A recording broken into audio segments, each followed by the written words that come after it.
Tag लगा था MG के साथ चाइनीज़ ब्रांड का। कैसी राइड है, कैसी हैंडलिंग है, कैसी कंफर्ट है और सबसे बड़ी चीज़ रेंज क्या निकलती है कि कितनी बड़ी और चौड़ी है।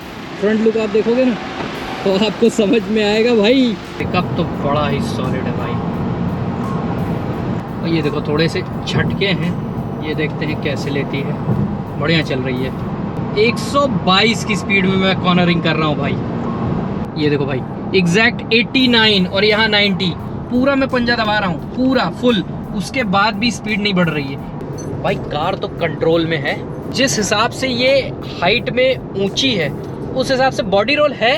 ये मैं नहीं कहूँगा कि बॉडी रोल नहीं है, लेकिन कंट्रोल में है कार। रेंज तो फिलहाल अच्छी खासी निकल रही है। जो हेलो दोस्तों, welcome back to the channel. और MG ने अपनी विंडसर EV लॉन्च की है। दोस्तों एक बड़ा चैलेंज है EV को लेके, क्योंकि जो मार्केट है वो EV का उस तरह से नहीं है जितना पेट्रोल डीजल यानी IC इंजन जो होता है उस तरह। लेकिन इस चैलेंज को एक्सेप्ट किया है MG ने और साथ ही एक नया सेगमेंट लॉन्च किया है जिसको बोलते हैं CUV, क्रॉसओवर यूटिलिटी व्हीकल। मतलब पहले भी कुछ क्रॉसओवर्स आती थी लेकिन फिर वो बंद हो गई थी। अब एकमात्र ये क्रॉसओवर के रूप में आई है और जो चैलेंज है वो किस तरह से है MG के लिए, चाहे वो EV की बात करें चाहे क्रॉसओवर की बात करें, लेकिन जो इसका प्राइस पॉइंट है वहाँ पे MG ने बाजी मार ली। क्यों भाई, अगर आप विंडसर EV बास प्लान के साथ लेना चाहते हैं यानी बैटरी एज अ सर्विस वाले प्लान के साथ, तो आपको भाई विंडसर 10 लाख रुपए से ही मिलना शुरू हो जाएगी। बाकी इनका 3.5 रुपीज पर किलोमीटर के हिसाब से आपको चार्ज देना पड़ेगा, जो कि पैक है 3 साल और 5 साल का। और ये प्राइस बेस वेरिएंट एक्साइट की है और वहीं उसके ऊपर एक्सक्लूसिव पे 1 लाख रुपए बढ़ जाएंगे, यानी आपको 11 लाख रुपए में मिलने लगेगी। और उससे ऊपर आप एसेंस वेरिएंट यानी टॉप वेरिएंट पे जाएंगे तो वो आपको 12 लाख रुपए मिलने लगेगी। और वहीं MG ने बिना बास वाले प्लान की भी प्राइस अनाउंस कर दी है, यानी इकट्ठा आप पैसा दो और गाड़ी आपकी हुई। कोई भी बैटरी रेंटल का आपको झंझट नहीं रहेगा। उसमें आपको बेस वेरिएंट एक्साइट 13.5 लाख रुपए का पड़ेगा, एक्सक्लूसिव वेरिएंट 14.5 लाख रुपए का पड़ेगा और एसेंस टॉप वेरिएंट आपको 15.5 लाख का पड़ेगा। भाई कुछ भी कहो लेकिन इस लुक, फीचर और स्पेस में ये भाई नेक्सॉन EV की तो मार्केट खाने वाली है और इवन टाटा कर्व की भी। टैग लगा था MG के साथ चाइनीज़ ब्रांड का, वो भी उन्होंने उसका भी तोड़ ढूंढ लिया। JSW ग्रुप ने मेजर स्टेक्स ले लिए हैं जिससे एक इंडियन स्टेक होल्डर ये कंपनी हो चुकी है। और साथ ही ये गाड़ी, तो चलिए इस गाड़ी के बारे में आज हम आपको बताने वाले हैं और इसका ड्राइव रिव्यू करने वाले हैं। वॉक अराउंड मैंने ऑलरेडी कर दिया है, तब पर भी छोटा मोटा मैं बाहर से आपको दिखा दूंगा। आप लोग चैनल पे जाके देख सकते हो, मैं उसका ऊपर लिंक ही आपको दे दिया हूँ। इस पर क्लिक करोगे तो आपको वॉक अराउंड भी देखने को मिल जाएगा। बाकी ओवरऑल डायनेमिक्स की बात करें तो ये बड़ी गाड़ी आपको 43 mm की मिलती है। साथ ही जो इसमें व्हील बेस है वो 2700 mm का है, जो कि एक ठीक ठाक SUVs में भी जो व्हील बेस आता है। साथ ही जो चौड़ाई है वो 1850 mm की है। तो यानी लेंथ, विड्थ और व्हील बेस ये सब काफ़ी अच्छा दिया है, जिससे अंदर का केबिन जो है वो बहुत स्पेशियस रहता है। इंजन डायनेमिक्स की बात करें तो 38 किलोवाट की बैटरी मिलती है, 136 PS का पावर मिलता है, 200 Nm का टॉर्क मिलता है और साथ ही 331 किलोमीटर की आपको रेंज मिलती है। ये देख रहे हो आप, लॉक अनलॉक बार बार हो रही है। ये मैं अभी पीछे जाऊंगा तो ये लॉक हो जाएगी अपने आप। ये कुछ ज़्यादा दूर चला गया लेकिन हो गई। और अब मैं पास आता हूँ तो ये अनलॉक हो जाएगी। ये एक अच्छा फीचर है, MG की ज़्यादातर कार्स में होता है। ये देखो आप, अनलॉक हो गई। जो स्पेस है स्पेशली इस प्राइस सेगमेंट में वो काफ़ी तगड़ा आपको मिलने वाला है। चारों व्हील में आपको डिस्क ब्रेक मिलने वाले हैं, वाइपर नहीं मिलता है, ये एक थोड़ा सा डिसअपॉइंटिंग है। चला के भी दिखा देता हूँ, ये देखो शानदार है भाई। एडास इसमें नहीं मिलता है। और थोड़ा सा मैं इसके बूट को ओपन करके भी दिखा देता हूँ। भाई देख रहे हो कितना बड़ा 604 लीटर का बूट स्पेस। और एक एडवांटेज क्या है मालूम है, पार्सल ट्रे आपको नहीं दिख रही होगी क्योंकि भाई स्पेस इसमें नीचे है, ये देखो। और मैंने इस स्पेस का पूरा इस्तेमाल किया है, अपना सारा लगेज इसमें रख दिया है। तो ये जो सीक्रेट स्पेस है ना, इसका सीक्रेटली इस्तेमाल करो, किसी को पता भी नहीं चलेगा कार में कोई सामान रखा भी है कि नहीं। तो चलो अब इसको बंद कर देते हैं। अंदर से भी थोड़ा सा बस एक लुक आपको दिखाएंगे, बाकी चलते समय में बात करेंगे। आप इस तरह से देख सकते हो कि डोर हैंडल्स जो रोज़ गोल्ड फिनिश है ये ओपन करने का, और एम्बियंट लाइटिंग यहाँ पे है। ये आपको देख रहे हो पुराने जो सोफ़ा सिटिंग आती थी ना पहले, उस टाइप का लेआउट पूरा दिख रहा है और बड़ा ही अच्छा आपको पूरा इंटीरियर यहाँ पे दिखता है। और बैक से भी आप देखोगे तो बैक से भी आपको अच्छी खासी सिटिंग यहाँ पे मिलती है और हालांकि मैंने अपने वॉक अराउंड में दिखाया था, नीचे फ्लैट आपको मिलता है। ये जो है ये आप देखे होंगे बहुत सारे वीडियोज़ में, 135 डिग्री ये आप रिक्लाइन कर सकते हो। तो जो एरो लाउंज वाली जो सीटिंग बोलते हैं ना, वो इसमें मिलती है, और बड़ा टच स्क्रीन, तो आप पूरा लाउंज का इसमें मज़ा ले सकते हो। अब चलते हैं ड्राइव पे और उसमें जानेंगे कि कार की कैसी राइड है, कैसी हैंडलिंग है, कैसी कंफर्ट है, और सबसे बड़ी चीज़ रेंज क्या निकलती है। 15.6 इंच की स्क्रीन है और मेरा 13.3 इंच का लैपटॉप। कितना छोटा लग रहा है इसके आगे, जानबूझ के मैंने ये लैपटॉप निकाला। और सबसे बढ़िया चीज़ क्या है, ये सेंटर कंसोल फ्लैट है। अगर आपको कुछ ऑफिस का काम करना है, आप कार साइड में लगाओ, बढ़िया अपना फ़ोन यहाँ वायरलेस चार्जिंग पैड पे लगाओ, इसको ऑन करो, अपना काम करो फटाफट। और भाई दूसरी चीज़, आपको ये ग्लास टॉप मिलता है। आपको ये पैनोरामिक सनरूफ नहीं है, खुलने वाली नहीं है, मतलब पैनोरामिक आपको ग्लास टॉप मिलता है, जिसको आप यहीं से, ये देखो 100% है ना, इसको मैं बंद कर देता हूँ 90%, या मैं 0 पे कर दिया। धीरे धीरे ये डाउन होती जा रही है, ये देखो आप, ये धीरे धीरे बंद होता रहेगा। और 99% है, 314 किलोमीटर की रेंज दिखा रही है। और ये जो आपको इंडिकेटर वाला जो पोर्शन है ना, वो यहाँ पे है, वाइपर भी यहीं पे है, ये आपका गियर सेलेक्टर है। अगर मैं ब्रेक पे करूँ, ये देखो पी पे दिख रहा है ना, इसको मैं इस तरह से करता, न्यूट्रल हो गया, फिर करूँगा तो ड्राइव पे चला जाएगा। और पार्क करना हो तो यहाँ पे बटन है, आप सीधे क्लिक करोगे, ये सीधे पार्क में चला गया। प्लस इलेक्ट्रॉनिक पार्किंग ब्रेक यहाँ पे आपको मिलता है। तो डिज़ाइनिंग बड़ी अलग टाइप की है यार, टीक वुड फिनिश है, यहाँ एयर वेंट्स, स्पेस बहुत है भाई। अब चलो ड्राइव पे निकलते हैं। भाई इसमें आपको इन्फिनिटी के 9 स्पीकर्स का म्यूजिक सिस्टम मिलता है। ज़्यादा म्यूजिक नहीं चलाऊंगा, नहीं कॉपीराइट आ जाएगा, बट आपको फुल कनेक्टिविटी मिलती है, जियो की, जियो सावन, सब कुछ इसमें चल रहा है। भाई जो आपको इसमें इनिशियल पिकअप मिलता है ना, ये देख रहे हो आप, तगड़ा पिकअप मिलता है भाई। जैसे ईवीज़ में होता है ना, वैसा ही ये काफ़ी स्मूथ ड्राइव होती है। और जो एक सबसे अच्छी चीज़ है वो है इसकी ब्रेकिंग। अगर आप ब्रेक लोगे ना भाई, 4 व्हील डिस्क ब्रेक है, वो समझ में आता है, मतलब वो ब्रेकिंग बहुत अच्छी है। कंफर्ट वाइज भी अगर हम बात करेंगे इस सीट की कुशनिंग की, तो बेटर है। जैसे मेरे बैक में प्रॉब्लम है, बहुत से लोगों को पता है, तो मुझे बैठने में कोई ऐसी दिक्कत नहीं हो रही है, और थोड़ा सा सॉफ्ट है, तो सिटिंग अच्छी है। कमांड व्यू है, मतलब एसयूवी वाला फील आपको मिल रहा है। आप देखोगे ना, भले ही ये एरिया थोड़ा सा इसका बड़ा है, लेकिन आपको व्यू पूरा इसमें मिल रहा है। ब्लैक कलर है तो थोड़ी सी आपको चौड़ाई कम लगेगी, लेकिन ऐसे अगर आप कंपेयर करके देखोगे ना, तो रोड प्रेजेंस आप देखो, बगल से अर्टिगा निकल रही है, कैसी लग रही है। क्रेटा देखो आप, ब्लैक निकल रही है। तो किसी भी मामले में क्रेटा, अर्टिगा, इनोवा, इनसे बराबर की ये इसका लुक एंड फील आ रहा है। तो आप देख रहे हो हर कंडीशंस में हम इसको इस्तेमाल कर रहे हैं, और बिल्कुल मैं ऐसे चला रहा हूँ जैसे आप अपनी कार चलाते हो, नॉर्मल कार चलाते हो। ऐसा नहीं, मुझे माइलेज के हिसाब से बढ़िया नॉर्मल में रखा है, अच्छी स्पीड मिल रही है, अच्छा पिकअप मिल रहा है, और बढ़िया चल रहा है। ट्रैफिक कंडीशंस चल रही है और हाईवे की तरफ हम बढ़ रहे हैं। भाई देखो पब्लिक रिएक्शन, लोग किस तरह से देख रहे हैं गाड़ी को, कैसा लुक एंड फील आता है। गाड़ी बढ़िया है, बहुत बढ़िया है भाई। ये देखो कंपास के ठीक बगल में खड़ी कर दी, थोड़ा आगे, ज़रा सा आगे, ज़रा सा आगे, बस बस बस बस बस। अब भाई डायमेंशन वाइज आपको समझाने की कोशिश करते हैं कि भाई डायमेंशन में समझो कि कितनी बड़ी और चौड़ी है। फ्रंट लुक आप देखोगे ना, तो आपको समझ में आएगा भाई, ज़्यादा ऊंची है। और व्हील बेस भी आपको दिखाते हैं इसका, देख रहे हो पहिए, भाई खड़ा होना, दोनों पहिए देखो बराबर हैं एकदम, बताना बराबर है। अब पीछे वाले पहिए पे चलो, पीछे वाला पहिया भी ऑलमोस्ट इसका ज़्यादा है यार, व्हील बेस दिख रहा है ना, पीछे है ना थोड़ा सा, ये बड़ा है भाई देख रहे हो आप, हाइट वाइज व्हील बेस के साइज़ में, मतलब वो 30 लाख रुपए की गाड़ी है, ये 10 लाख रुपए की गाड़ी। फ्रंट में आप देख रहे हो बराबर पे खड़ी है।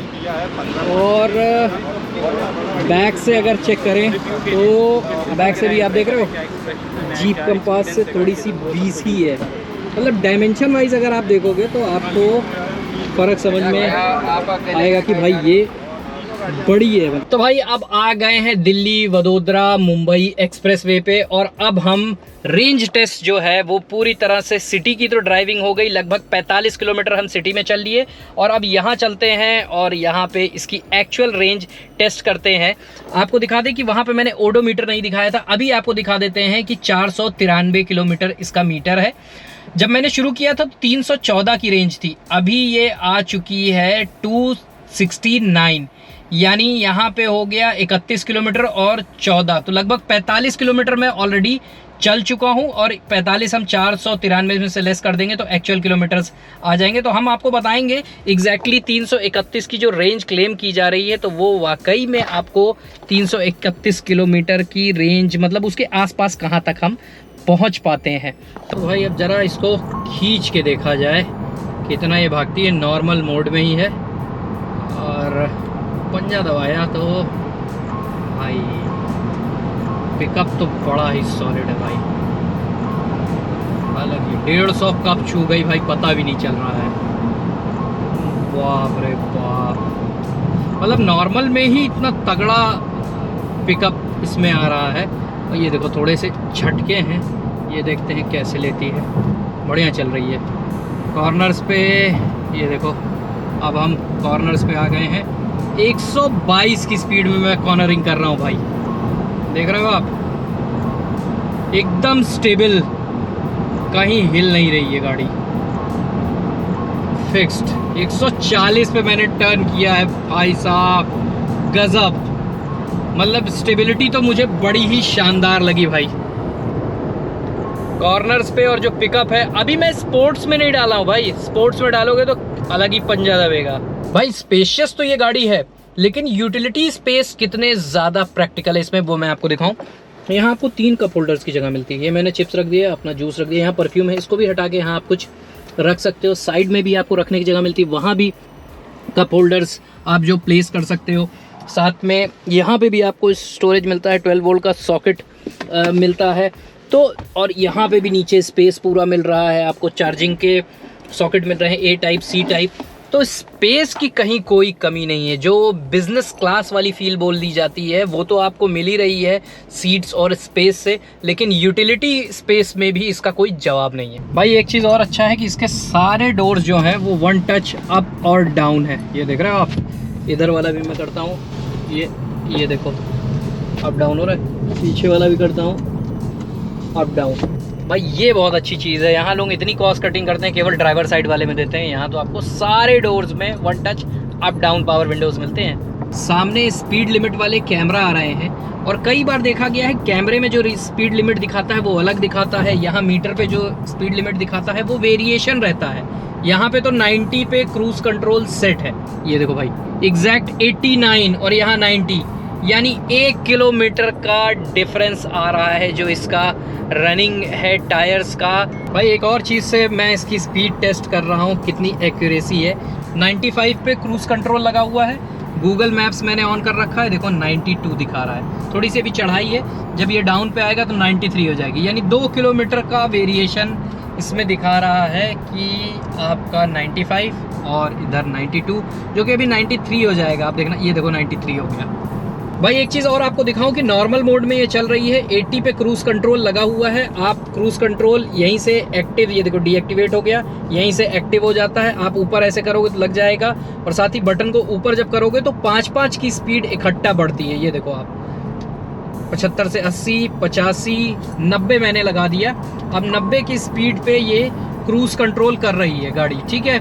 और यहाँ से आप मोड्स चेंज कर सकते हैं, नॉर्मल में भी चल रही है, स्पोर्ट्स में लगाएंगे यही स्पीड रहेगी, लेकिन जैसे ही मैं इको प्लस में करूँगा भाई अपने आप स्पीड डाउन होने लगेगी, क्योंकि क्रूज कंट्रोल हो चाहे ये नीचे एक्सेलेरेटर, ये देखो आप पूरा मैं पंजा दबा रहा हूँ पूरा फुल, उसके बाद भी स्पीड नहीं बढ़ रही है, 82, 83 पे आके स्पीड रुक जाती है, क्योंकि ये इनका है इको प्लस मोड जिसमें आपको सबसे ज़्यादा ड्राइविंग रेंज मिलेगी। तो एक्सेलेरेटर का और जो उसका पूरा काम खत्म, ये देख रहा हूँ फुल एक्सेलेरेटर दबा रहे कुछ नहीं, क्रूज कंट्रोल भी 90 पे सेट है, लेकिन ये 82 पे ही आके रुक जाएगा, और जैसे ही मैं मोड चेंज करूँगा इको प्लस से इको में भी करूँगा, स्पीड वापस चली जाएगी 90 पे, और ये देखो 90 पे जाकर रुक गई। फिर भी मैं चेंज करता हूँ नॉर्मल पे तो भी यही स्पीड रहेगी, स्पोर्ट्स पे भी यही रहेगी। बस क्या होता है ना, एक्सेलरेशन का पावर और पिकअप बढ़ जाता है बस। और इको प्लस पे करते ही आप देख रहे हो किलोवाट की जो पावर बैटरी यूज कंजम्पशन है वो भी एकदम लो हो गया है भाई। और जैसे ही मैं देखो इको में कर रहा हूँ कैसे भाग रहा है ऊपर, बैटरी का कंजम्पशन बढ़ जा रहा है। यहीं से आप देख लो, आपको दोनों चीज़ समझ में आ जाएगी। और रेंज तो फिलहाल अच्छी खासी निकल रही है, जो मुझे लग रहा है कि जो MG ने क्लेम किया है उसके आसपास ही है। बाकी जैसे ही पूरा होगा तो हम आपको बताएंगे ही। बाकी भाई कार तो कंट्रोल में है, ऐसा नहीं है कंट्रोल के बाहर जा रही है। 80 की स्पीड में ये देख रहे हो, इस तरह से मैं बॉडी रोल चेक कर रहा हूँ। जिस हिसाब से ये हाइट में ऊंची है उस हिसाब से बॉडी रोल है, ये मैं नहीं कहूँगा कि बॉडी रोल नहीं है, बॉडी रोल है लेकिन कंट्रोल में है कार। तो भाई एक लोकेशन पे हम लोग इस तरह से जगह दिखी, थोड़ा सा ऐसा निकालते हुए यू टर्न ले लिया है। 180 किलोमीटर की अब रेंज बची है। 360 डिग्री कैमरा का और इस बड़ी टच स्क्रीन पे जो मज़ा है ना वो अल्टीमेट है भाई। देख रहे हो कैमरा क्वालिटी कितनी शानदार है, ये फ्रंट का कैमरा है। और वहीं अगर मैं बैक का कैमरा करूं, ये देखो आप, ये बैक का कैमरा है। साइड के कैमरे करता हूं, ये देखो आप साइड का कैमरा, क्या मस्त इसका ग्राफिक्स रेजोल्यूशन। हालांकि स्क्रीन बहुत बड़ी है तो मुझे लग रहा था कहीं ये फटे ना, लेकिन पिक्सलेट नहीं हो रहा है। दोस्तों एक बार और आपको रफ एस्टिमेट बताते हैं, क्योंकि जो बैटरी है वो एग्जैक्ट 50% पे आ गई है। 160 किलोमीटर की रेंज दिखा रही है, यानी अगर हम इस रेंज को डबल कर देंगे तो 320 की रेंज होती है और 331 का क्लेम करती है MG अपनी विंडसर EV में, तो उसके आसपास ही है। लेकिन अभी हम एग्जैक्ट काउंट करके बताते हैं। 577 है, इसमें माइनस करते हैं 448 तो आती है भाई 130 किलोमीटर। 130 किलोमीटर की लगभग रेंज है और 160 की बची हुई है, तो यानी 280 के करीब मुझे रेंज इसकी लग रही है कि निकलेगी, जो अभी जितना चलाने में और उस तरह से समझ में आ रहा है। और मतलब मोस्टली मैंने नॉर्मल पे इसको यूज़ किया है और बीच बीच में जब एक्सपेरिमेंट कर रहा था तो इको प्लस पे और इको पे लगाया है। बाकी ओवरऑल केबिन का चलने में कहीं से मुझे कोई शिकायत नहीं लगी। और एक फैमिली SUV के तौर पे फैमिली CUV नाम दिया गया है, लेकिन जो फील है वो SUV वाला है। सिटिंग हाइटेड है, आगे का जजमेंट अच्छे से आपको मिल रहा है, कमांडिंग पोजीशन है। इसके अलावा जो सिटिंग पीछे की भी पैसेंजर्स की है, आराम से 3 लोग बैठ सकते हैं। नीचे भी फ्लैट दिया हुआ है, रेयर में AC वेंट्स भी हैं, तो ऐसी कोई शिकायत नहीं है। 10 लाख में ये ऑप्शन आपको मिलना शुरू हो जाता है। हाँ, जो पैकेज की बात है, जो बास इन्होंने नाम दिया है, जो रेंटल इनका सोल्यूशन है 3.5 किलोमीटर्स का, तो आप ये मान लो जो आपकी पेट्रोल रनिंग की कॉस्ट है, क्योंकि प्राइस भी तो आप देखो, आपसे ये 15 लाख 16 लाख रुपए इकट्ठा चार्ज कर देते। मान लो आप इसको नेक्सॉन EV से ही कंपेयर कर दो, वहाँ पे आपको अगर 15-16 लाख रुपए चार्ज कर देते और उसके बाद चार्जिंग के तो पैसे देते ही, लेकिन यहाँ आपको बहुत सारे सोल्यूशंस मिल रहे हैं। 3 साल की वारंटी मिल रही है, 3 साल का RSA मिल रहा है, 3 साल का 60% मतलब वैल्यू से बाईबैक कर लेगा MG। उसके बाद आपको 1 साल की चार्जिंग फ्री मिल रही है। अगर आपकी अच्छी रनिंग वाले लोग हैं, 10,000 तक की रनिंग है ना, उनको बहुत फ़ायदा होने वाला है, क्योंकि पहले साल की चार्जिंग फ्री है। वो पहले साल में ही बहुत कुछ रिकवर कर लेंगे, भले ही उनको 3.5 किलोमीटर के हिसाब से चार्जिंग का पैसा देना पड़ेगा, लेकिन वो इस चीज़ को रिम्बर्स कर लेंगे। और ये जो प्लान है, मतलब आपको लग रहा होगा कि यार पूरी ज़िंदगी इसको चुकाते रहेंगे, तो ऐसा नहीं है। आप अगर गाड़ी लेते हैं तो आपको बैटरी पे लाइफ टाइम वारंटी मिल रही है। आपको ये भी टेंशन नहीं है कि 8 साल बाद जब बैटरी चेंज करनी है तो जो पहला कस्टमर होगा उसको तो लाइफ टाइम वारंटी मिलेगी, और बाद में भी जो आपसे ये अमाउंट लिया जा रहा है ना, उसमें ये बैटरी भी कवर होगी। एक तरह से रेंटल के साथ इंश्योर्ड होगी ये बैटरी, ये अच्छी चीज़ है। और अगर इस कार को आप बेच देते हो, कोई सेकंड ओनर आता है, तो उसके लिए ये रहेगा कि 8 साल की वारंटी ही उसके लिए वैलिड रहेगी। अच्छा, एक और चीज़ हमने जो कल सेशन में पूछा कि कॉमर्शियल वालों के लिए नहीं होगी। हाँ, पैक्स इन्होंने कुछ अलग अलग रखे हैं। ये भी मेरा ही सवाल था कि भाई अगर मैं बहुत कम यूज़ करता हूँ, सपोज़ मैं शहर के बाहर चला गया या देश के बाहर कुछ महीने के लिए चला गया, मैं बाहर आया और मैंने बिल्कुल भी गाड़ी इस्तेमाल नहीं की, तो हमें कितना पैसा देना पड़ेगा। तो उसमें जो रेंटल वैल्यू है उसके भी पैकेजेस है, आपको मिनिमम पे करना पड़ेगा। ऐसा नहीं है आपसे 1500 किलोमीटर का ही चार्ज लिया जाएगा। तो मिनिमम पैकेजेस इन्होंने बना रखे हैं। और जो गाड़ी फाइनेंस होगी इसमें डबल फाइनेंस होगा। एक कार आप चाहे तो फाइनेंस करवाइए, मतलब कार भी फाइनेंस होगी और बैटरी की भी फाइनेंस आपको मिलेगी जो आप उस पर पैसे चुकाते हैं। तो दोनों तरह की सुविधा दी हुई है, बहुत सारे ऑप्शंस दिए हैं, बहुत सारे पैकेजेस दिए हुए हैं। बहुत ज़्यादा वेरिएंट में डिफरेंस नहीं होने वाला। आपको केवल ये सनरूफ हटेगी, जो इसका इंफोटेनमेंट सिस्टम है ये 15 इंच से आपको छोटा होकर 10 इंच का मिलेगा। एलॉय व्हील्स हट जाएगी, वेंटिलेटेड सीट्स हट जाएगी, और ये जो थोड़ा सा कुशन वाली जो सीटिंग है ये नॉर्मल आपको सीट कवर्स मिलेंगे। और इन्फिनिटी का जो म्यूज़िक सिस्टम है वो आपका थोड़ा सा स्पीकर्स कम हो जाएंगे। दैट्स इट, बहुत ज़्यादा अंतर आपको नहीं देखने को मिलेगा। तो अगर आपकी रनिंग ज़्यादा है और आपको सिटी यूज़ में लेना और स्पेशियस कार चाहिए, स्पेस तो भर के है भाई, तो भाई ये कार आपके लिए है। भाई 30% आने पे इसने बोल दिया battery is low, please charge on time. तो भाई फाइनली हम अपने वेन्यू पे पहुंच गए हैं और जो कार हमारी चल चुकी है वो है 657 किलोमीटर और 56 किलोमीटर की रेंज बची है।